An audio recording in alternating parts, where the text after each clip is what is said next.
This is Anthony Mitchell, and you are listening to a new episode of the End Zone Club. So, hey, business is business. First thing first. If you have not done so by now, please subscribe to the content of this podcast so that every time we put out a new episode, you can be on the cusp of some cutting edge information. And that means if you're going to subscribe, also share this information with your friends so that they too can be blessed. But most importantly, find the donate button and give $1 so that we can keep doing in the community what we have been doing, from our free football, basketball, dance camps to all of the other youth leadership activities that we provide. But anyway, let the beat rock, and you are getting ready to enjoy a new episode in 3, 2, 1.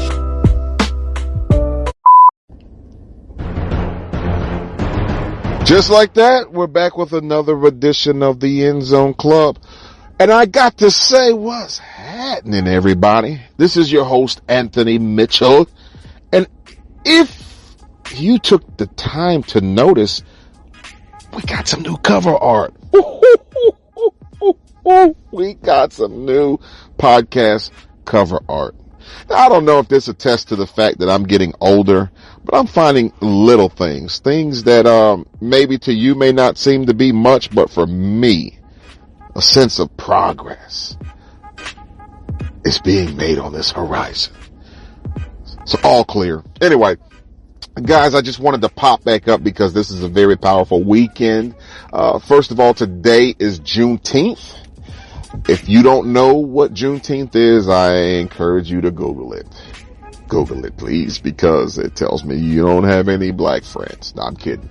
Or am I? But anyway, today is Juneteenth, and tomorrow is Father's Day. Now, Father's Day, sort of a disclaimer, is not for single, hardworking, dedicated mothers. It's unfortunate that things happened the way they did, but tomorrow, let your daddy, your fathers, the guys, stepfathers, your mentors, coaches, pastors, teachers, the people that have that sort of fatherly impact in your life, let them shine a little bit. Can you dig it? Let them shine. Because the reality is, even if you did have a single parent, grew up in a single parent home, didn't know, it took two to make you. I was going to say create, but it took two to make you. However, it did take a village to raise you in a sense. So there are going to be multiple people in your lives, whether they're uncles, whether they're, your friends, dads, whoever. But if we're honest, there were multiple men in our lives that had a positive impact, and tomorrow is about them. But today, I'm going to make it about you guys. I need a progress report from my kids, my teens, my young people, my listeners. I need a progress report.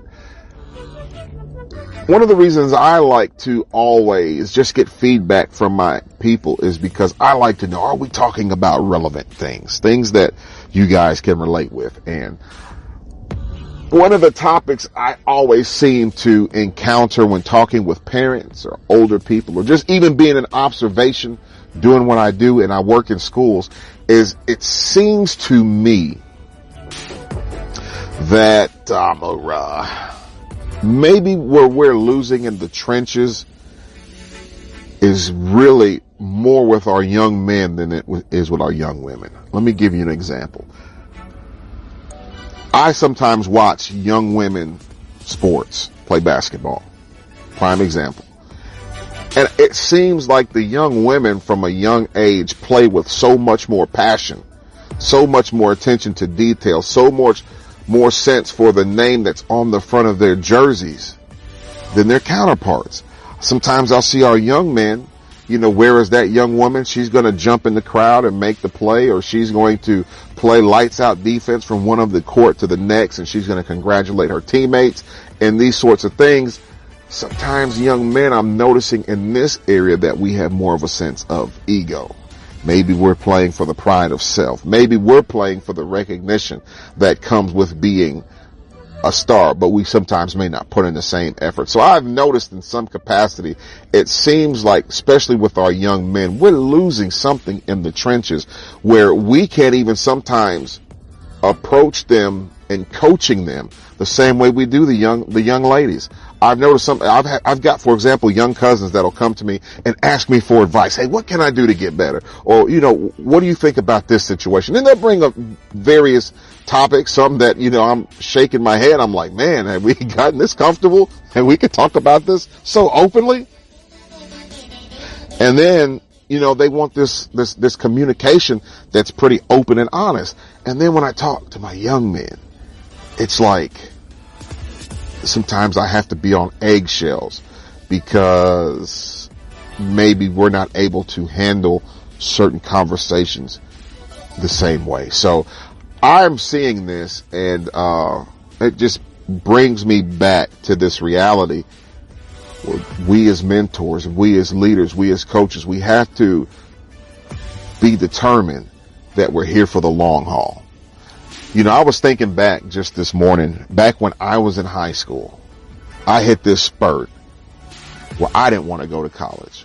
I had people around me that didn't go to college. Therefore, they didn't see, in essence, the significance of college. Now, I understand for some people, this idea of going to school 4 years and accruing a bunch of debt and then maybe coming out and not getting a job or whatever may be a little sketchy to you, but there is also this reality that the way this system is set up, I don't know enough to go another route and not make it.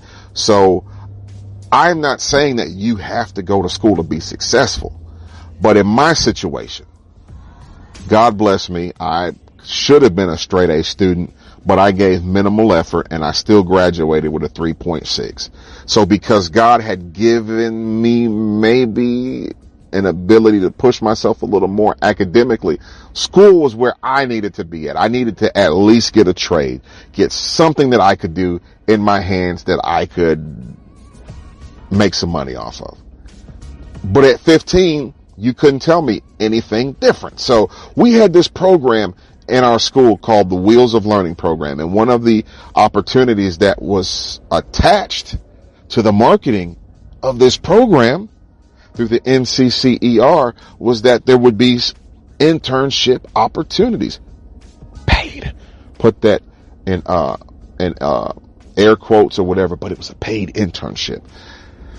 And when I tell you, all I heard was paid, I was on one of the first buses smoking to get an interview with various contractors that they had set up, and they were teaching us. Just one day we had kind of like, schools will have these career days where you have people come in and, you interview and all of these things, except this wasn't mock. This was the real deal. We had like maybe 3 contractors come in one day and they interviewed a handful of us, and it was like, they would say, hey, I want this one, this one, this one, this one, right?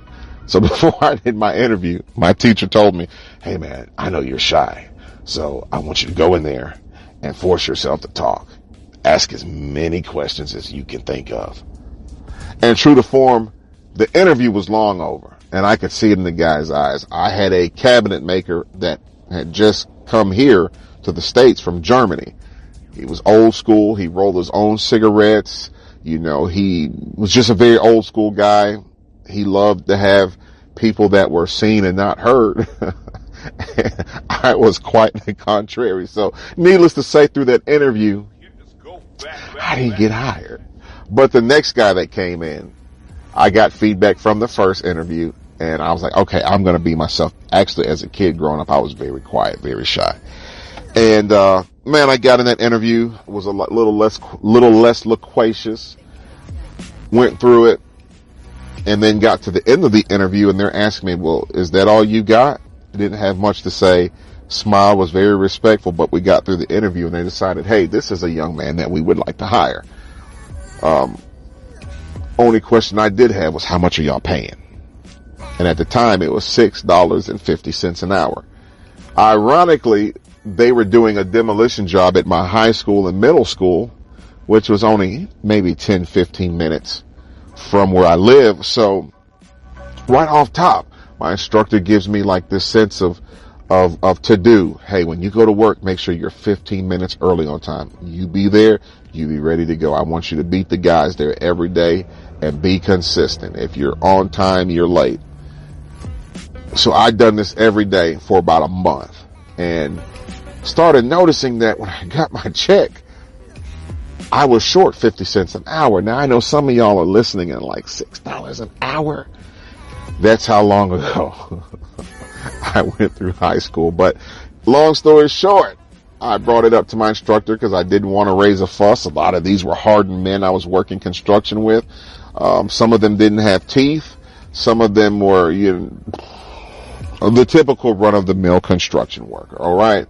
I'm not saying that begrudgingly because I do work in various construction fields, but I'm just painting this picture without judgment. So with that said, they ended up that Friday after I spoke to my instructor about it. He was like, hey, don't say anything about it. Just keep coming to work. I'll take care of it. Yada, yada, yada. So that Friday we worked from 7 to 3:30 Central Standard Time. And about 3 o'clock every day, it was my job to roll up extension cords, put tools up. We call it milking time. Now guys are starting to slow down. It's my job to make sure everything is put up in our tool shed or wherever we kept our tools that was together. So I'm getting ready to do that. And the foreman was like, no, I want you to keep working. So man, this man, he worked me from 3 to 3:30 and tool still wasn't up.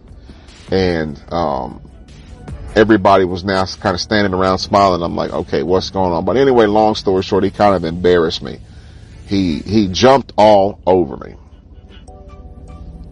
He was like, who do you think you are? I've got guys that have been working here for 10, 20 years that don't make $6.50 an hour.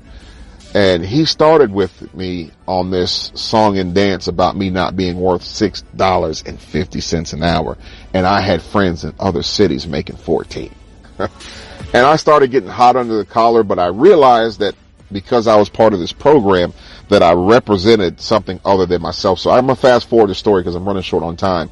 But anyway, I did get a chance to speak my piece, and I let him know between men that, hey, you guys made an agreement. You signed on my contract. This is what you were paying me, and you're not paying me that. So the burden is not on me. So that gave me just this extra motivation to prove to other people that I was worth that 50 cents.